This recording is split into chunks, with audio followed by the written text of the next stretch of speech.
Hello, my name's Ian Mobsby. I'm the priest missioner to the Moot community, and welcome to Bow Lane in the heart of the City of London. Over 30,000 people walk down here every single day. And we know from recent research that 2/3 of people are not interested in religion at all, but many are searching for spirituality and meaning to life. So how does the church engage with these unchurched spiritual seekers today?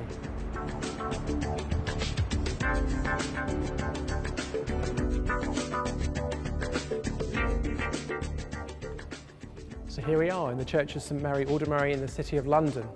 This is the new home of the Moot community. There's been a church here now for over 900 years. The original church here was built by the Benedictines from Christ Church, Canterbury.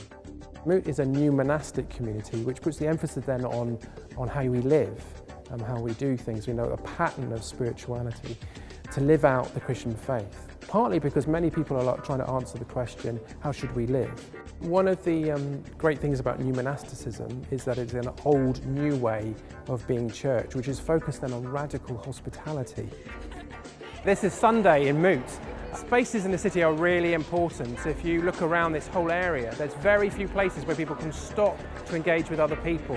But isn't it a great shame that church spaces only do this on Sundays? So we have a real vision for doing this every day. Developing this area at the back here as a public space where people can encounter themselves, encounter other people and explore spirituality. On Bow Lane, if you go to a coffee shop, you just go in there and grab a coffee and run away.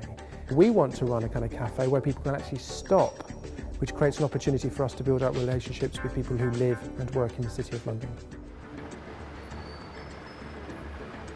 The lounge is to be a hub for all sorts of activities. Primarily what it's going to look like is a cafe, a bit like this one that we're sat in at the minute, which is London City Mission's Departure.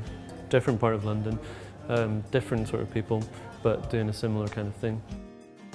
We have a comments book and people always put in it, oh, we find it a really relaxing place to be. They get to know other people who work here or other customers, so they sort of come back to meet them. You can come here, have nothing, or you can have a cappuccino and stay here all day. So I think that aspect of it is very, very relaxed, and I think that benefits people. Not only will we be able to serve really nice tea and coffee and good snacks and have people enjoy and be provoked by great artistic stuff, but they'll be able to come in and do some work and hang out. It'll be a relaxed space, there'll be free Wi-Fi. The design that we're working on is for both big communal tables for people to sit around and chat and read the paper and engage in conversation, and little secluded spaces are off to the side with little reading lamps, people to get some space to themselves or to sit and have a conversation, an intimate conversation with one other person. Seasonally, there will be gallery exhibitions, there'll be music, there'll be performances, there'll be poetic recitals, there'll be various artistic endeavours going on in the place, and of course a daily rhythm of prayer and worship in the church. And you think, well, how does this all fit together in an expression of Christianity? It begins to open you up to the possibility of God and of the gospel, the good news of the gospel. I think it's going to really change people's perspectives on what it means to be a Christian, because in the modern period, religion is very often being boiled down to something that's more cerebral or for the afterlife, not for today. So art is going to be massively important because we want people to enter into an experience of God, not just knowledge about God. When you come into this space, the Moot Cafe Lounge, it's going to feel like a reverential, special, warm space. We have a real strong emphasis on the kind of Christian contemplative tradition, which is all about encountering God from within your own experiences and within your own life. So hopefully the meditation group, the forms of prayer, discussion groups and dialogue groups will help people to realise that God is very present in their life and not quite so alien. I'm not a religious person, I'm not a practicing person. I found meditation a very good way to kind of connect with those kinds of ideas and that part of yourself. It just helps clear your mind and focus on what's important. As usual, we'll have an introduction, sort of some pre-relaxation, and then we'll go into 20-25 minute meditation. Meditation actually has its roots in Christianity. There's other religions have used it, but it's right from the early days, from the teachings of Jesus, and just from awareness of kind of how the mind and all its chatter can get in the way of connecting with God. People took to the deserts.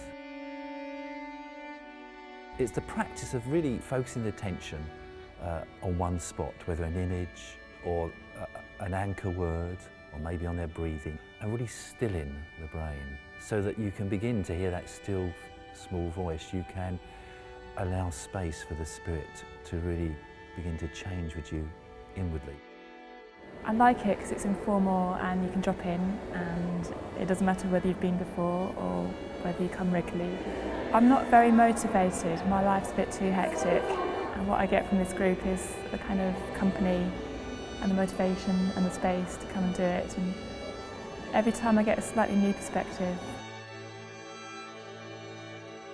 We're really struggling with mission and evangelism in the UK at the moment, particularly in England, because the church is unable to reach some parts of society that are estranged from it. So this project is unique in the sense that it's actually trying to look at engaging with spiritual seekers that are interested in spirituality and not religion. So I think we have to attend to our hearts, because this is the deepest way of knowing. We talk about quite big issues. We found sometimes it has to be a bit of controversial.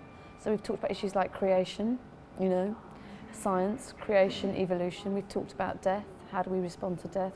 How do we face death in our culture or not face death?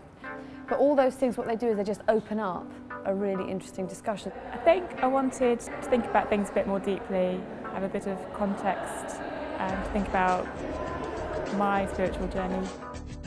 Mission to me means, I guess, at the root, being sent. We go to where people are at rather than expecting people to come to us. But that doesn't just mean physically, it also means to engage with people where they are, it means to listen. And then I think providing spaces for people to be that may help them to, I guess, explore and grow spiritually and maybe connect with God and find faith. We need to be present in the community. We need to be there every day, reliably, serving people and creating an interesting, thought-provoking space that will help people to begin questioning the way things are for them. I want people to feel that we are facilitating a space that's genuinely for them. So it's not necessarily about our agendas, but it's really about hospitality. It's open to everyone. It's free.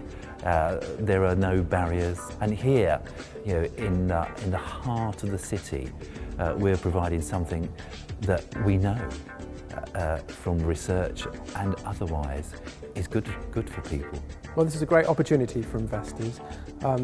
There's not that many opportunities to be involved in pioneering new forms of mission and evangelism, and we think this is a really viable project. So for you as a funder, then maybe this is an opportunity to fund something that you could bring your friends to, an opportunity for the church to learn from this, then maybe we could do this in other places around the country by doing so. So yes, you'll be helping us set up a cafe, you'll be investing in training of people to be able to do mission and evangelism, and you'll enable us also to do some research to maybe write it up and then hopefully promote it as a potential model of doing mission in the 21st century.